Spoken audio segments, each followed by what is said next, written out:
All right, Piper, we are live. Welcome to the podcast. Great to have you. Thank you. Thanks for having me. All right, so let's just jump right in. I found you through your Instagram channel, which has, exploded. You've got a ton of people that are following you and engaging with you about your career, really, quite frankly. And your channel is Your Local Lumberjill, correct? Yeah. Okay, awesome. That's how I found you, and just started getting really interested in your story. You are a logger, a lumberjack, a lumberjill. What's the correct term for what it is that you do professionally? Yeah, so I'm a logger or a timber faller, and then I'm also a climber. So I do both part-time. So I also climb for a tree service as well. I like calling myself a lumberjill because it's just to take off lumberjack. So this is kind of my own spin on it. But yeah, that's the more original term. Gotcha. And kind of give me your background and how you got into this. I know you get a lot of questions from people about like, how do you get into this kind of career? So, kind of go back as far as you think makes sense to what led you to this line of work. Yeah, totally. I also want to go back really far to explain that like I had no experience when I started. It wasn't this passed down generation from my parents or my dad was a logger. I get that one all the time, but no, this is something I pursued on my own. I moved to California when I was 18. I'm originally from Utah. And I got a seasonal job here just to kind of get a job. That ended. I needed a job. My cousin was quitting her groundsman position at a tree service she worked for, and the job looked really cool, so I took her spot. And I started out just dragging brush and, cutting firewood length pieces and rigging and everything, and just kind of worked my way up. I got really lucky with a boss who's also my mentor who climbs and cuts timber. So over the last 5 years, he's taught me how to climb and cut timber. But the timber falling thing is only about 2 years recent. Just started about 2 years ago. But yeah, I fell in with a really good mentor and stuck with it and worked really hard and advocated for myself and got to where I'm at, which I'm really happy with where I'm at and taking on both sides of the trade. So yeah. When you were younger, did you have any idea? Obviously, not that you were, going to be in kind of this category. Did Mhm. you think that you were going to work somewhere around the outdoor space, or did you have other ideas of what you wanted to do when you were younger? Yeah, we all feel so different from when we were younger, but my big thing was I never want to work anywhere. I have to wake up early. And now I wake up at 3 a.m. to go to work. So that's That worked out well for you. yeah, kind of, yeah. I definitely wanted to do something outdoors. School was always kind of, I don't know, I always missed school. I didn't click for me really. So I knew I always wanted to do something outdoors. Um, I've always loved like working hard and being outside and working with my hands. And this has just been a great outlet for it. And it's really rewarding. So I guess I kind of wanted to do something like this, but I mean, I had never held a chainsaw before I got the job. I didn't even know what it entailed. It was just kind of like I needed a job and kind of just fell in love with it. So yeah. I know that from following your channel, you've got a few posts of skateboarding. Did you grow up skateboarding? Or is that something that you've kind of taken on, in your kind of more elder years? It is something I started when I was 18. Same thing. I just moved to California. I needed a community, and so I started skating. And I started skating every day, and that just became such a big like outlet for me, after work and everything. And I love the skating community out here. And yeah, it's just something I've really enjoyed, and it's been really fun. I mean, Yeah, I broke my collarbone this year skating, so that was kind of a setback with work. None of my bosses yeah, were happy with that, but it's like, yeah. I would but imagine. I would imagine. yeah. Yeah, the reason I ask is like all my friends. I grew up not skateboarding, but I grew up on inline skates, but doing the same kind of stuff. Street courses and ramps and things. All my friends that were really into skateboarding, there's kind of a similarity to surfing in that you're kind of very connected to the area, the landscape, the space that you're in. You're outdoors a lot. There's a grittiness to it that kind of lends itself towards outdoor careers. So I was kind of just curious if you had been doing that from like a young age, which kind of contributed to, but it didn't sound like they were, necessarily leading to each other, but somewhat connected. Yeah, I've always kind of been on a skateboard, but then I started really using it as an outlet and really enjoying it when I turned 18. And Gotcha. so I've been just doing it ever since. But yeah. Gotcha. So in your current role as like a timber faller, right?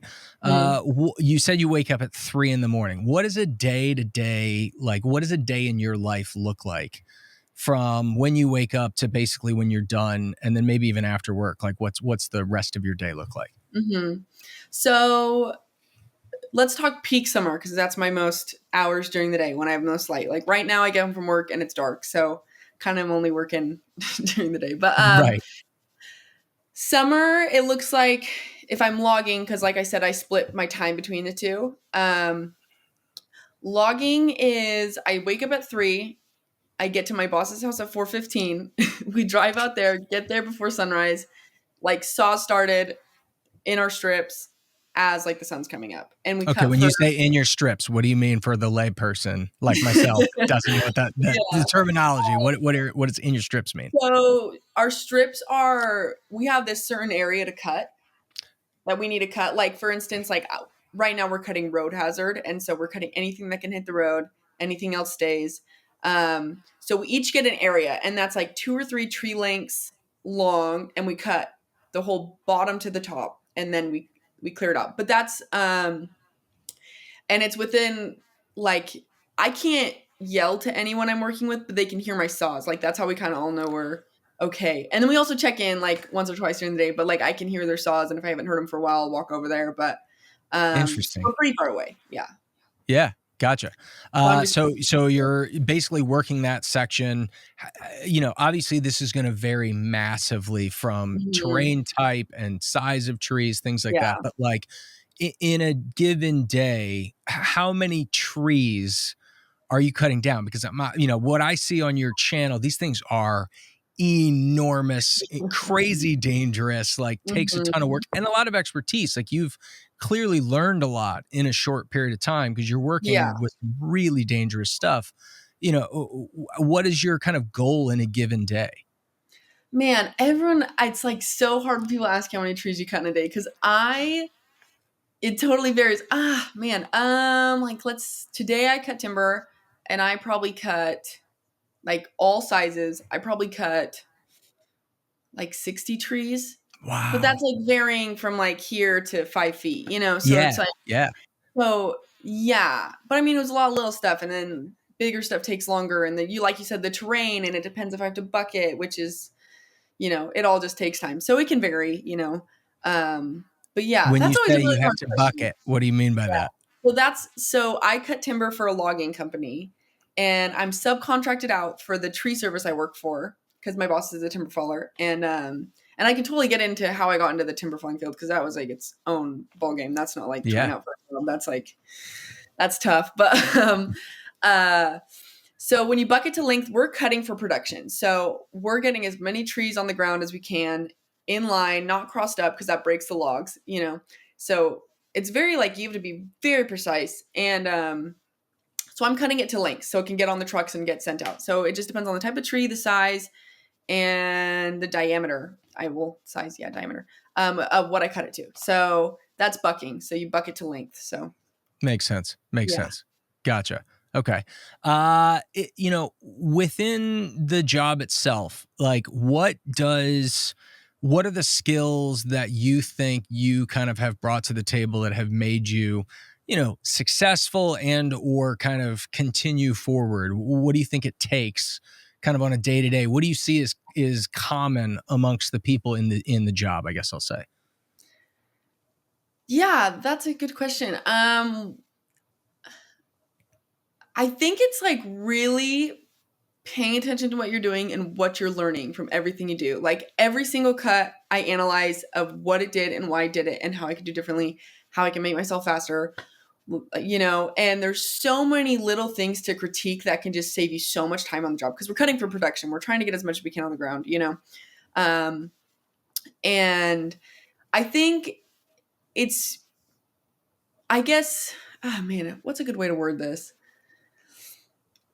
The perseverance for it and the attention to detail is really big. Like I said, it's being a good timber faller and just having your head on a swivel as well. Like I feel like you get into it for first year or two, and then you think you're really good, and then you start losing a lot of the safety aspects that you need, and that's how people get hurt. That's how people get killed. And like, I mean, it is the number one most dangerous job in the U.S. So it's between that and tree work, which is hand in hand. So yeah, I think it's just the perseverance it takes and the attention to detail and being able to correct that. It's really big. Yeah, that makes a ton of sense. Ton of sense. When it comes to gear, apparel, all that, I mean, obviously you have like a pretty specialized kit for the Hmm. work that you do. What is kind of the bulk of the kit that you're using on a daily basis?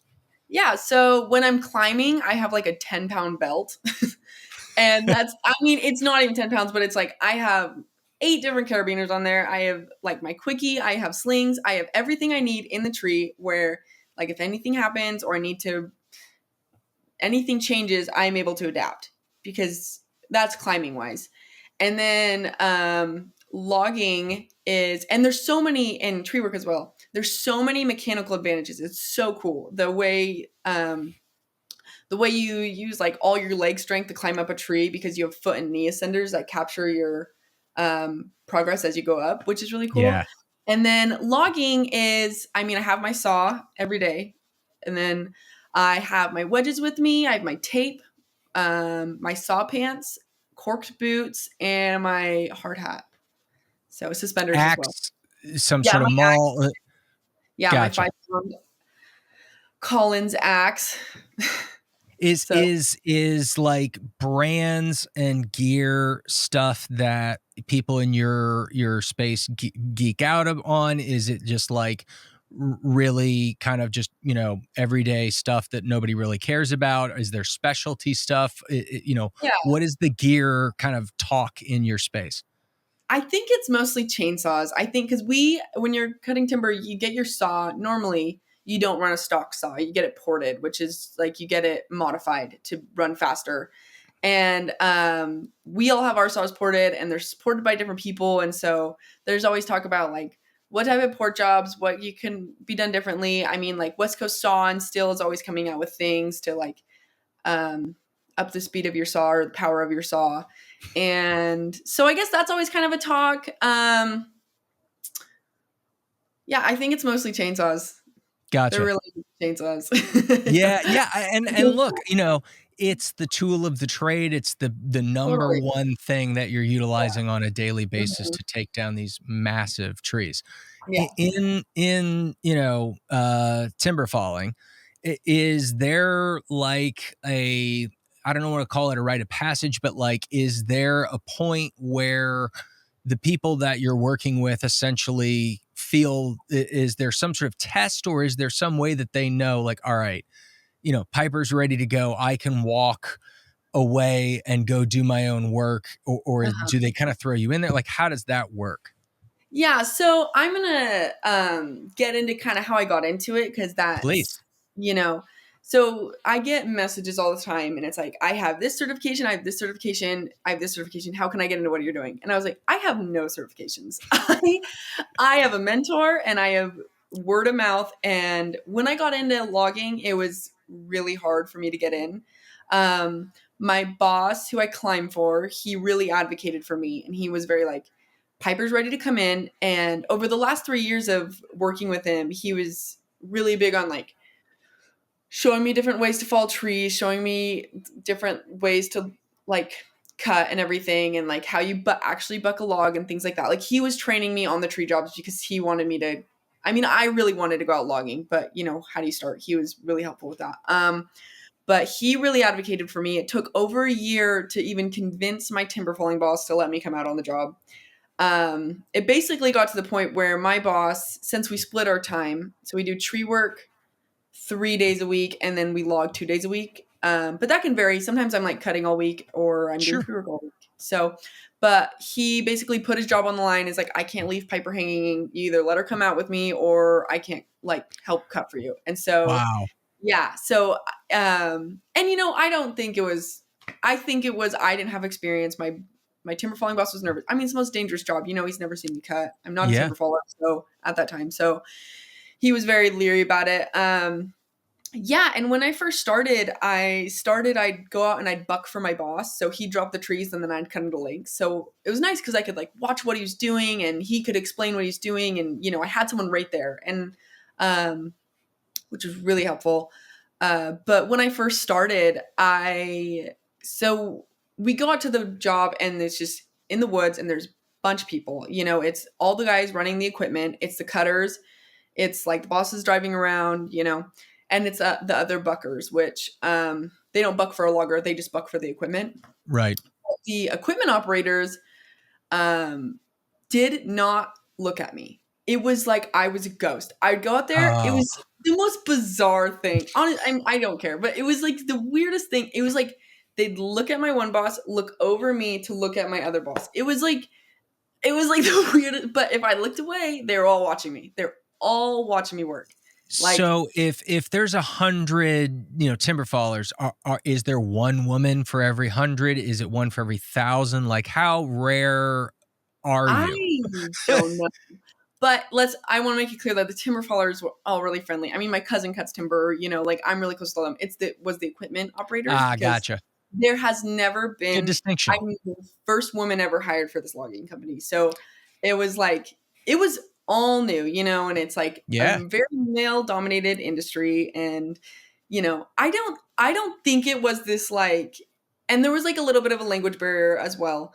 I don't think it was this like ill intent at all. I just don't think people knew how to react or what to do. sure.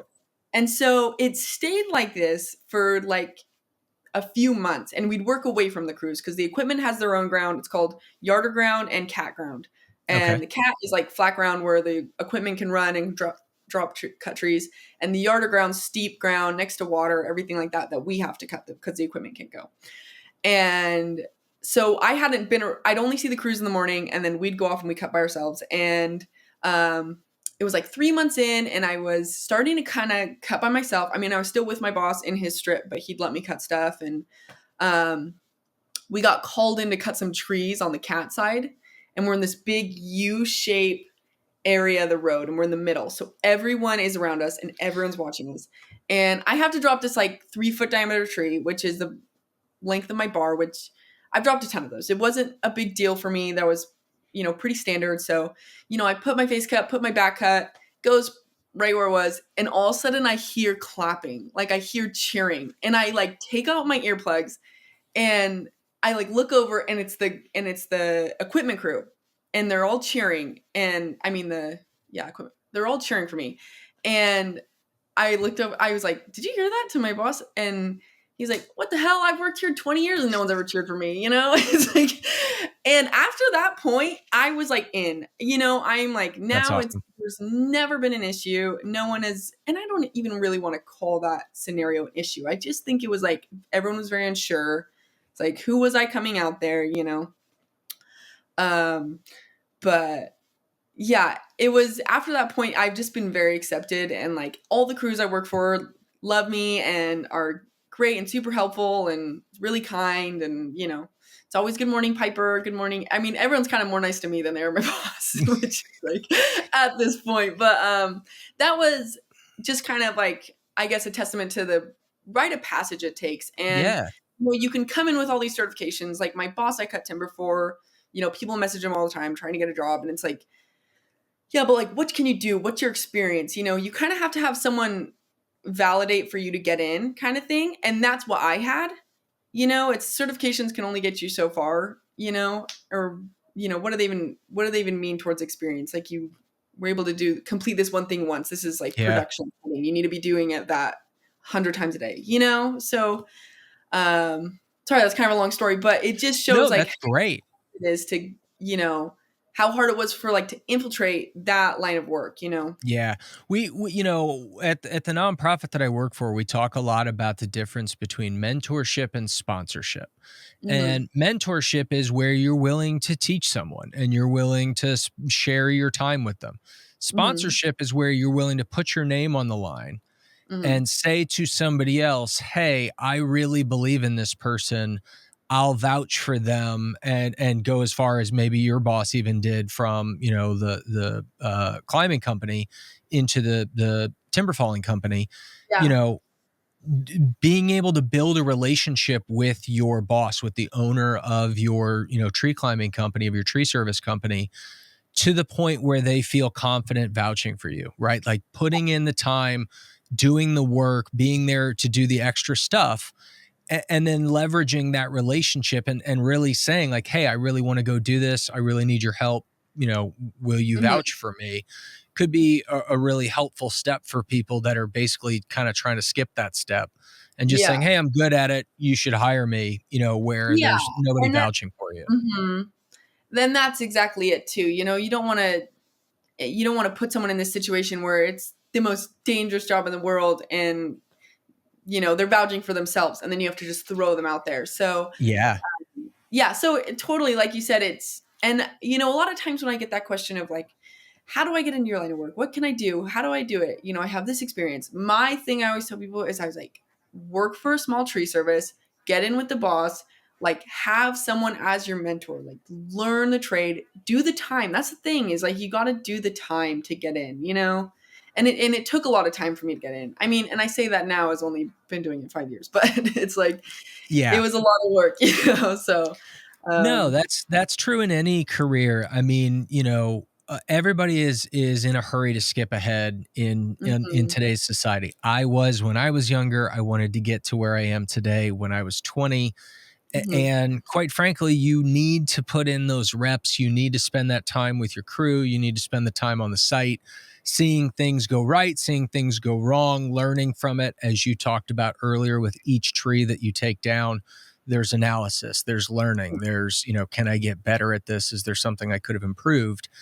All of that stuff happens over time, right? And you can't kind of skip through it. You just have to do that stuff. So, yeah. sage advice, sage advice. Are there like traditions or kind of things that are unique to the logging industry amongst loggers? I mean, obviously, you don't have to like share trade secrets or anything like that, but like, are there any fun initiations, rites of passages, anything like that that you do want to share, and things that you think make your industry special? Like rites of passage, traditions. And I'll give you a stupid example, right? In sales, when Yeah. you make your first sale, when your first year in your first job, someone will cut your tie, literally like Oh, in half, right? Like there's yeah. stupid things that people will do the first time that cut your own tree, or the first time that clear a sweep or whatever it may be. I'm just curious. Yeah. I don't know if there really is a tradition. Cool. When I started, my boss was like, "Why are you in a hurry to die? What's it like? What's your deal?" I was like, "I want to do this." That's a um, great question. That's a great yeah, question to ask somebody. yeah. But no, I don't really know if there's like a tradition or rite of passage. And like you asked earlier, when are you ready? When do they throw you in? There's kind of like a line of initiation you go through. It's like you run equipment and then you buck, and then you eventually like buck for a faller, and then you cut timber. So I kind of got lucky and got to skip the first few. And so I just went in and started bucking right for my boss. And I jumped through that pretty quick too, as well, which is normally you're doing that for a little while, but I mean, he felt I was ready. I felt I was ready. And so now I cut alone. So Yeah, it's cool that you acknowledge that. Like yeah. that's appreciated. I appreciate that. How has this job changed or not changed your connection to nature, to the outdoor world, and especially with trees? Like, how has this kind of changed your life in the outdoors? Yeah, that's a really good question. I think what's been so cool is learning about trees. I love learning about trees. My boss is an arborist. I'm studying to get my arborist certification right now, and he's always pointing things out when we're driving, making me memorize scientific names and the names of trees.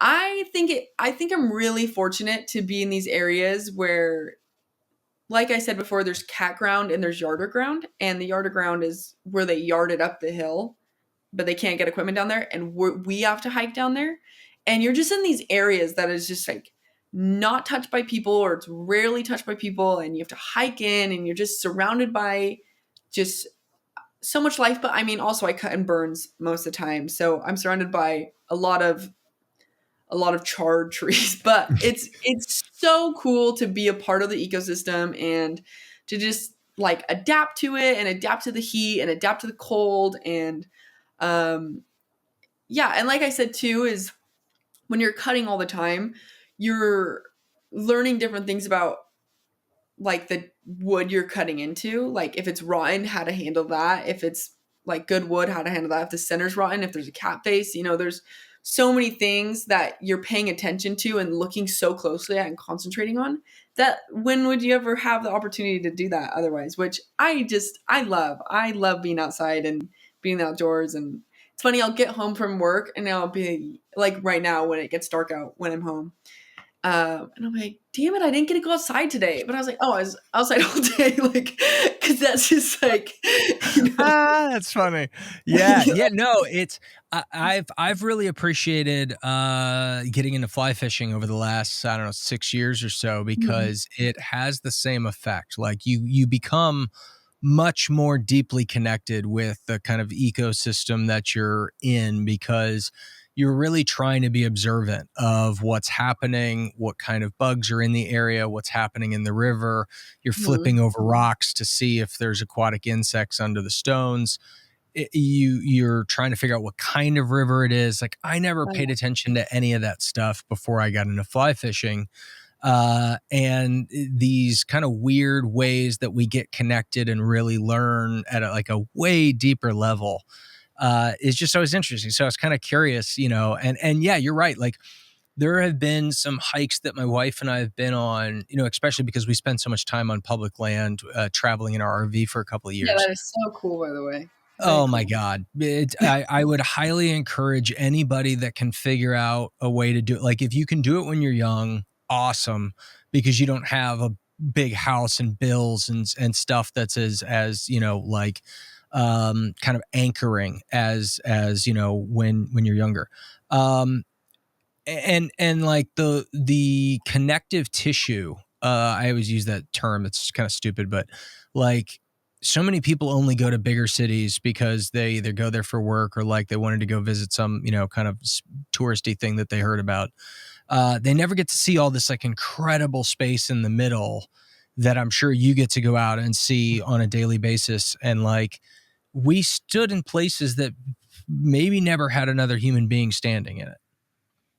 Isn't that so powerful to just Yeah. be in the area? Yeah. Yeah, and That's especially really cool. with some like profoundly beautiful views and things like that, and you just kind of find yourself in like one little patch of dirt, and you kind of look around and just go, I might be the first person that ever stood here. It's just like, you're right, it's this really powerful thing. Yeah. Um Just and like so I'm, immense appreciation that you have that can't be attained unless you spend that much time out there with it, you know? yeah, yeah, yeah. And it's just, we have found an enormous amount of enjoyment about just like going for a walk with our dogs in completely wild places. You have no idea what's over the next ridge. You just keep walking. We've killed a lot of time by just going out for walks in the evenings while the sun's setting, or, before or after, whatever. It's just such a great way to spend your time, just wandering around looking at what's already out there. Mhm. Um, do you have any particularly memorable experiences, any days that really stand out, or any particular accomplishments from your career that kind of lean on, maybe on tougher days when things aren't going your way? Before I answer that, I don't know if I told you I fly fish. I used to be a guide. Really? Yeah. Oh, I didn't Yeah. know that. When I was like 16 or 17, I used to guide for a family friend's school that he did for fly fishing. And then I fly fished my whole life. Like since Oh, I can that's so remember, cool. I've fly fished. So When the shop that I go to, shout out to T Hargroves Fly Fishing in St. Louis. The shop that I just mentioned, T Hargroves, is this incredible fly fishing shop in St. Louis. The owner and the manager and all the people that have worked there are always awesome. But there's always like a couple of young dudes or young gals that they have in there, that are kind of like in training, learning just like how to have a job. Mhm. and they're typically like a stick that has been fishing their whole life with their parents or something like that, and they've just been like going on trips all over the place. And then they learn how to like sweep floors and cut grass and like do, menial labor Yeah. job type stuff.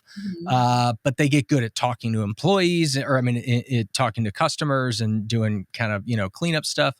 And they always end up being like some of your favorite employees around the shop. They're fun. They always have a great personality. And I always tell my friends, their friends, like, that their kids are looking for jobs. I'm like, see if you can get them a job in a fly shop. Like, it'll be a really fun place for them to work. So the fact that you did that's badass. That's awesome. Yeah.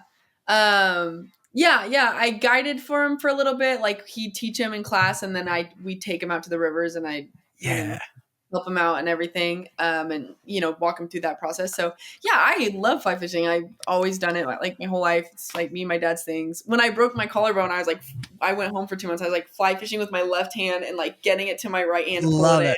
Love it. Yes. So let's go on a side tangent here real quick, just out of curiosity. So is there a style of fly fishing? Are you a dry fly purist? Do you like fishing streamers? Like what's a perfect day of fly fishing look like for you? So I don't dry fly. I like wet fly or stream Yeah. fly. Yeah, and perfect day fly fishing for me is driving up. I grew up in Utah Yeah. originally. Funny enough, I grew up in an old church. I grew up in a 100-year-old church that my parents renovated, and that's Sweet. what I like grew up in. Yeah, so That's we live rad. 5 minutes from the canyon. So it was like anytime we got a chance, my dad would be like, "You want to go fishing?" And I'm like, "I do." We jump in the car, drive 5 minutes up the canyon. We have all our spots all along the way, and it was, and the perfect day for me isn't the amount of fish. It's like the time I spend with my dad, the drive back. And we have our guaranteed holes where you get like Yeah. 20 fish a day, 30 fish a day. It's awesome, but just like fishing that whole river and the experiences that I've had, yeah, I wouldn't trade it for anything. It's such a dear thing to my heart. So Yeah, yeah, it is. If you talked about kind of really being like paying attention to the details mhm. when you're cutting timber, you really have to be present in the moment. I am like the most ADHD person I know. I can focus for like 20 minutes and then I get up and I walk away and I do other stuff. It used to drive my mom crazy when I was a kid because like you, like school didn't always connect easily with me. Yeah. And so like being that present in the moment, it is can be challenging for me because like I'll find myself like looking off at the trees and And seeing birds and everything stuff has to like be that. right for you to land a fish. It has to be Yeah, everything has to fall into play. You know what I mean? So yeah, yeah. And when you spend an hour fly fishing, it feels like you've been like for me, if I spend an hour fly fishing, like I get the rejuvenating effect that meditation does, that like all these things of just like being really totally. focused in the moment in a short period of time, it can go a long way. And Sarah and I really, like, we spent a lot of time this summer in Idaho, in kind of the central Idaho area, Sun Valley and Stanley and some of these other really incredible areas. And we had so much access to so many incredible little waterways and lakes and rivers and streams that we could just walk in any one different direction from a number of different campsites and just hit these like little areas. I got a little 3-weight glass rod and we were just like dropping these little Mhm. tiny dry flies for these like little tiny little bitty fish. It was just the most Right. fun.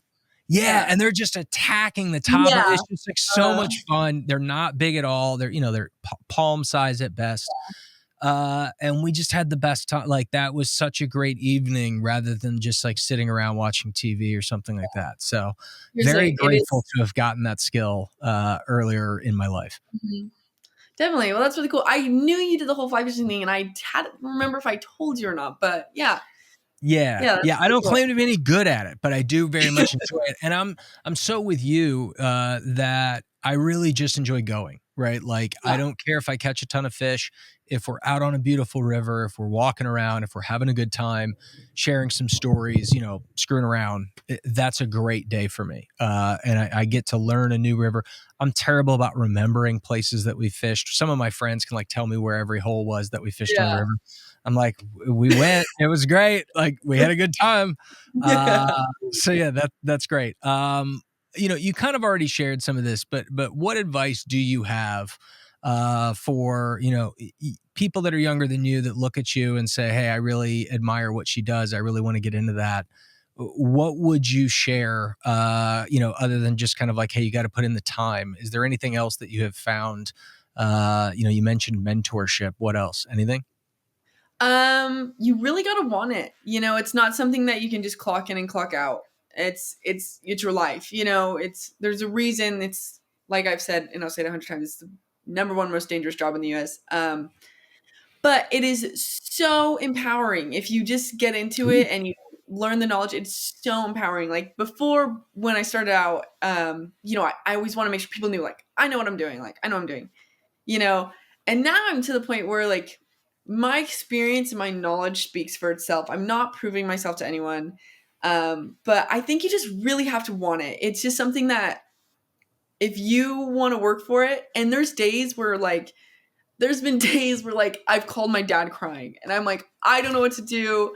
I'm the worst timber faller. You look up my name, I'm the worst timber faller ever. I'm like just devastated. And then I'll go the next day and I'm like, I had the best day ever. I'm amazing. Oh my gosh. Like, look what I did.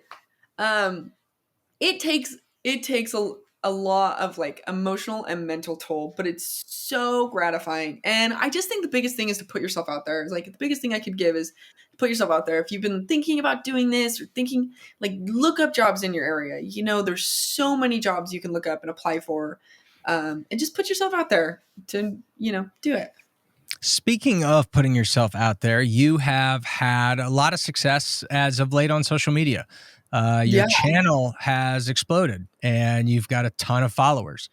Is that something that you were expecting? Is that something you were hoping for? What has that been like? If you don't mind kind of sharing some of your Yeah, experience. no. Yeah, I mean, right now I have a video trending that has like over 30 million views on like both platforms I have.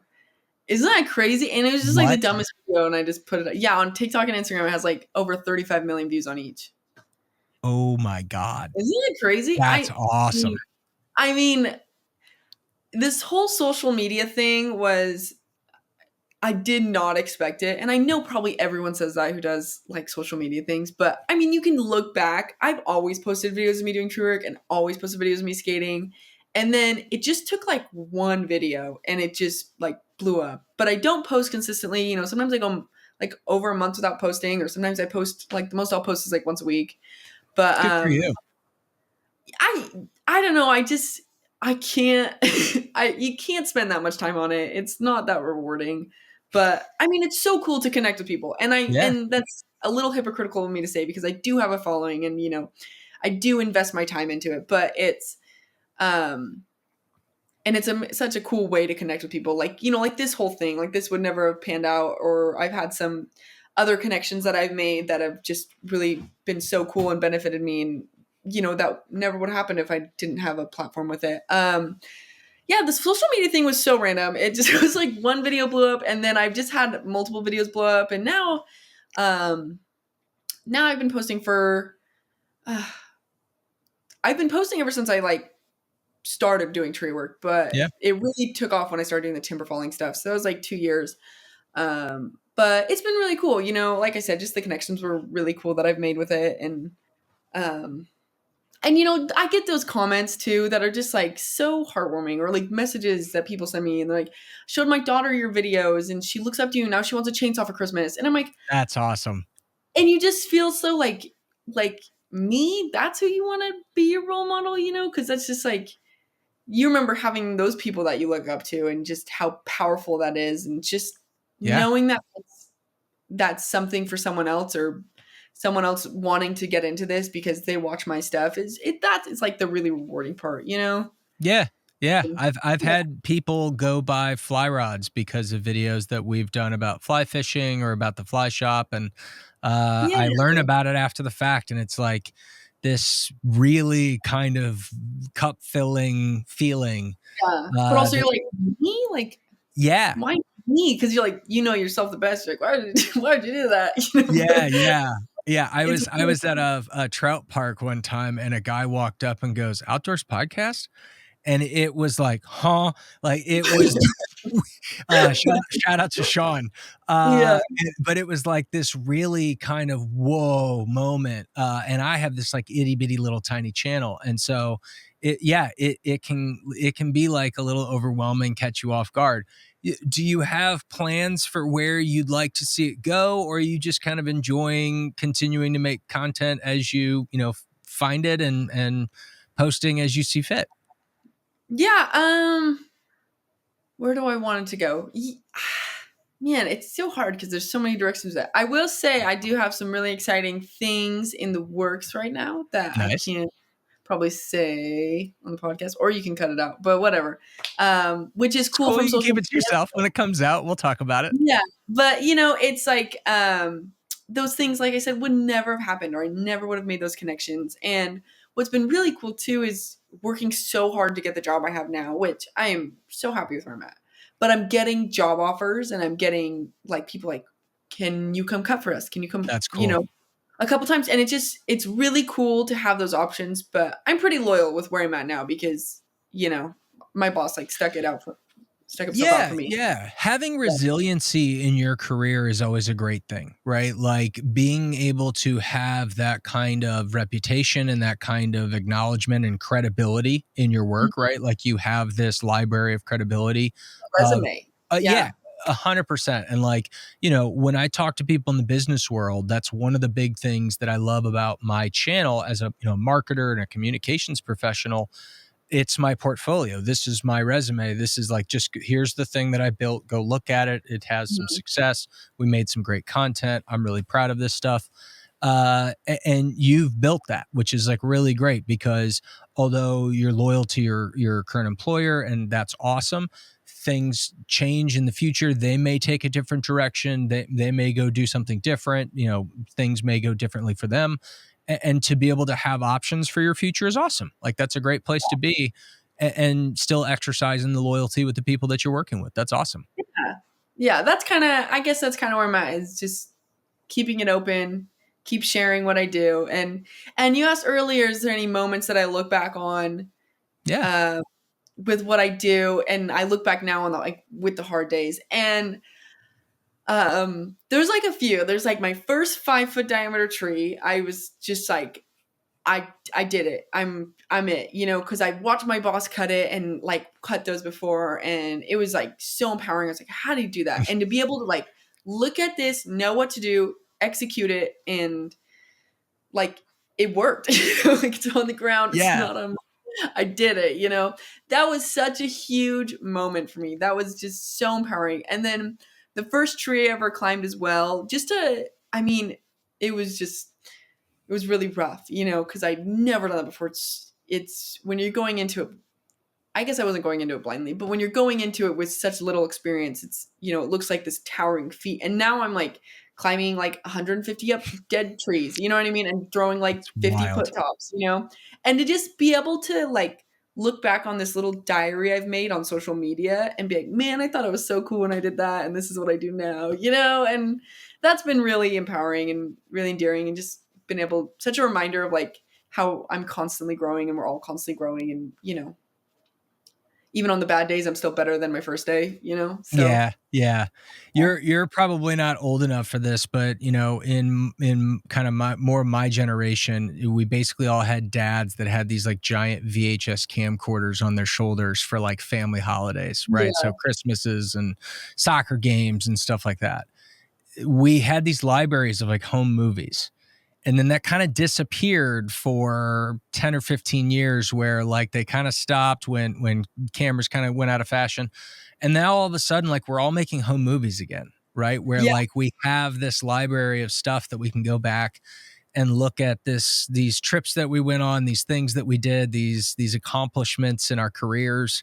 It's really cool. And it's one of the reasons that I try to publish on multiple platforms, is because like I'm always afraid that all of a sudden somehow something's going to come along and replace YouTube or Instagram, or Vine went by the wayside, and then all that content just like disappears, right? Like everything you posted just kind of completely evaporates. And so having it in a few different places, TikTok and Instagram, for example, is always a good idea. yeah. Uh, this has been awesome. I've really enjoyed like getting to know your career. What besides skating and fly fishing are you into kind of outdoor stuff? Like what are the kind of pillars of what you're interested in outdoors wise? Yeah, I'm a big rock climber. Cool. I rock climb a lot. Yeah, I hike a lot, rock climb. I guess just I like I said, fly fishing, skating. It's always snowboard. I'm from Utah, so Yeah. big snowboarder. Just got my icon pass, so Nice. really looking forward to that. But yeah, those are all yeah, snowboarding, skating. I mean, those go hand in hand. So yeah, just anything outdoors really, but all Nice. kind of yeah. Nice. Are there other timber fallers that are kind of in your age category that you end up being friends with? Because I know in my career, as I look back over the different jobs that I've had, what I've really taken away from them are the friends that I made when I was working there. And a Mhm. lot of my friends from kind of my entire life are those people that I worked with in different spaces.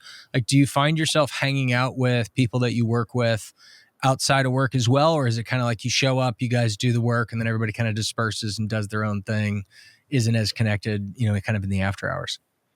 Um, my cousin who cuts timber as well. And he had the same boss I had. Then he kind of went and did his own thing. And then my boss also advocated for him to come cut timber. And so we Nice. cut together and we're really close because our families are all really close.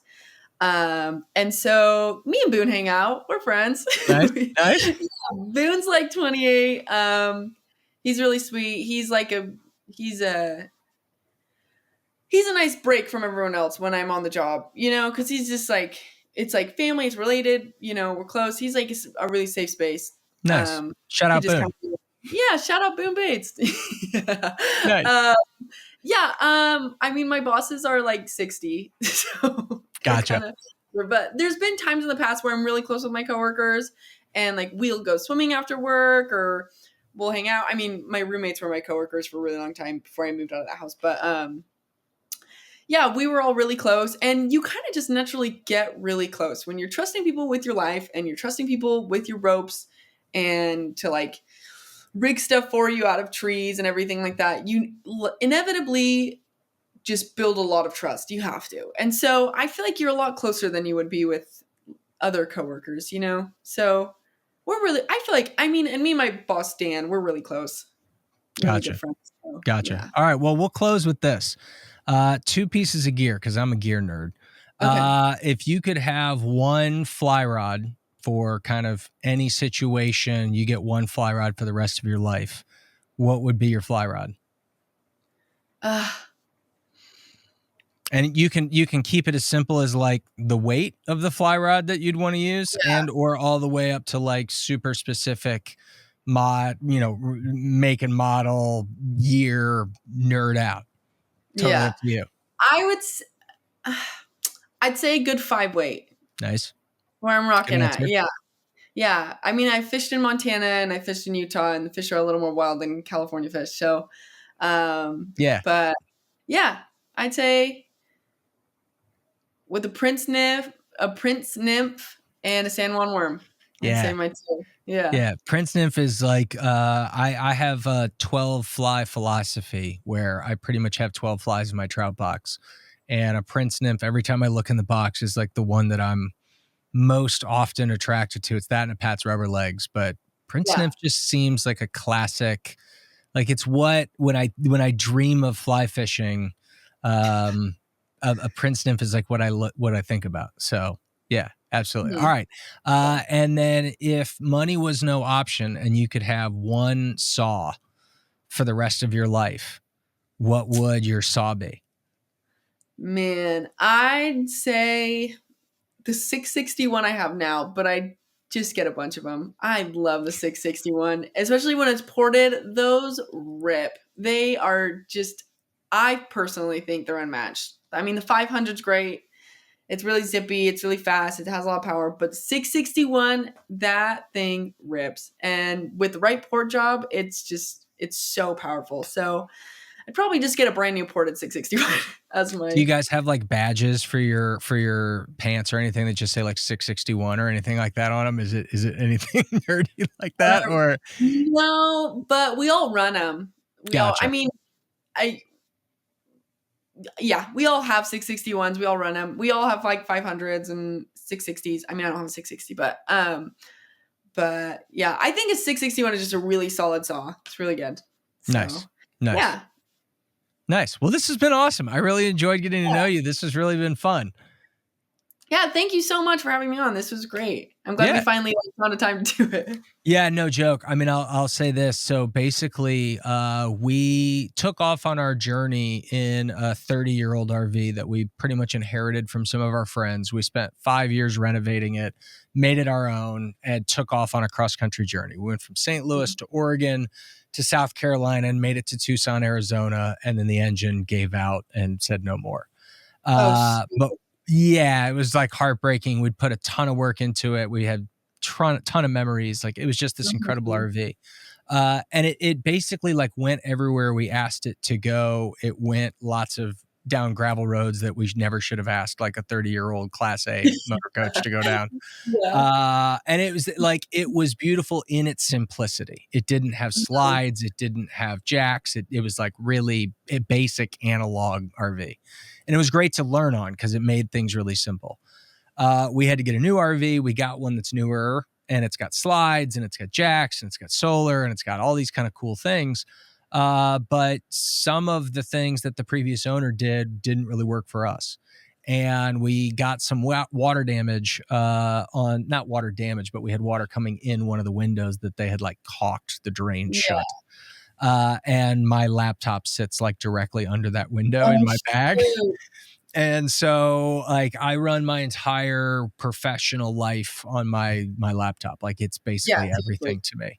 Uh-huh. And I produce everything for Outdoors Podcast and another company that I own and all these kinds of things. And it just like I pushed the power button and just nothing happened. I plugged it in, no green light on the charger, like just That's your dead. biggest fear, disappearing.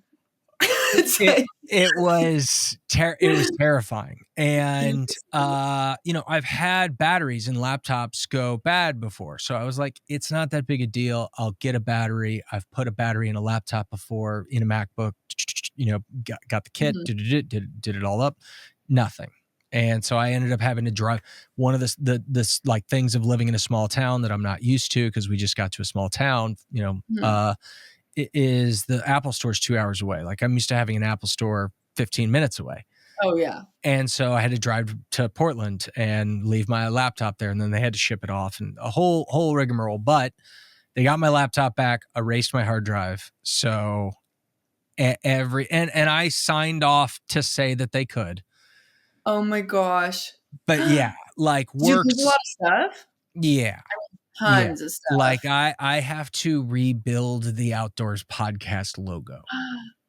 Like from scratch. And No. it's a simple logo. It's not that crazy, but it's like it's that Still level of, and it's, look, I'm in media and communications. I've been in, this for 6 years. The fact that I didn't have the design file in the cloud is really dumb. Like that's my fault. But, like, do you expect your computer to get water on a random Tuesday morning? It's you what are you gonna do, you No, know? but like shout out to my buddy Andy. I have a photographer buddy that literally posts, I think once a week, back up your shit. Like back, like literally just Yeah. to remind everybody to avoid this scenario. And there was just a Mhm. bunch of stuff that was sitting on my desktop in like well organized folders Yeah. that should have been backed up to the cloud, should have been using Time Machine, all kinds of ways that this could have been, avoided, and is being avoided now. Like have a Yeah. system for it now. No. And one of the nice things is like as a creator, I don't know how much, long form stuff that you do, if you do any, but storage becomes a thing. So like how many hard drives do you have or how much cloud storage do you have? Uploading all that stuff takes time. Mhm. Um, and being able to like start over on your laptop was actually kind of a good thing, because the way I was doing a lot of stuff before was not ideal. And Yeah. it gave me the opportunity to kind of just go like, well, if I'm starting from scratch, how would I do this? And Yeah. it's completely changed like how I'm storing stuff. And so that's been really helpful. Like it's gonna make making stuff a lot easier. which is Mhm. great. Like I want to make more. I want to post more. And so that's going to like help, which I'm happy about. So Well, it's a bummer that that had to happen to get to that point, but yeah, ugh, I probably wouldn't do it if I didn't have to. So, yeah, you know what I seriously. mean? Like I'd still be Yeah. kind of stuck in the last way because you're just forced to, because you Mhm. got so much stuff going that way. So anyway, any final words of wisdom or comments to the audience that you'd want to share or kind of advice for the future? Um, huh. S So I Causes got that you this. care about, things, events, anything that you Yeah. you want to tell people about. Well, okay, well, I think I have a saying. Well, it's kind of like a prayer that me and my dad say at the end of each fly fishing trip, and it's every great adventure.